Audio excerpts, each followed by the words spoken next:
నన్ను 30వ తేదీ వస్తానని చెప్పాను. మళ్ళీ పోలీసులే 30వ తేదీ కాదు 4వ తేదీ రండి అని చెప్పడం జరిగింది. దానికి సంబంధించి 10 గంటలకు వచ్చాను. అంతా బాగానే ఉంది.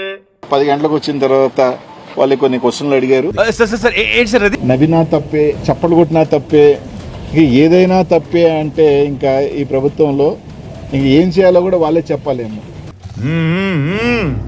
అక్కడక్కడ కాలిన వాసన కూడా వస్తుంది. ఇంకా మేము నవ్వకూడదు, మీటింగ్లకు వెళ్తే బ్యాండేజ్ వేసుకోవాలా, చేతులు కట్టేసుకో ఉండాలి, మళ్ళీ ఒకవేళ మా చేతులు ఏదైనా అవుతాయో అవి కూడా చెప్తే దానికి కూడా ఒక ప్రోటోకాల్స్ ఇస్తే. కౌంటర్ ఇచ్చావు కదరా నువ్వు. ఏమే బెల్ట్ తీసురా. బెల్ట్ ఎందుకు లేండి, బయలుదేరుతా. ఈ విధంగా నడుచుకోవాలి మీరు, ఈ విధంగా నడవాలి మీరు నీవు అదటి బామ్మది అనిస్తే అవి కూడా నడుచుకుంటాం. ఎందుకంటే ఈ ప్రభుత్వం అలా ఉంది. మరి ఇంకా లాస్ట్కి ఏ స్థాయికి దిగజారిపోయారు, ఇంతకన్నా నేను చెప్పాల్సిన అవసరం లేదు.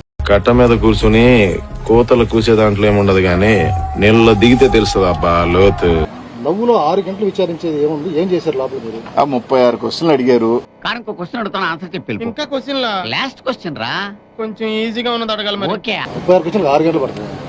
ఏం పాయింట్ పెట్టావన్నా, సూపర్. 36 క్వశ్చన్లు అడిగారు. దానికి ఒక ఇచ్చారు, రాసిమని చెప్పారు, రాయమని చెప్పి 10 నిమిషాల్లో రాసేసా.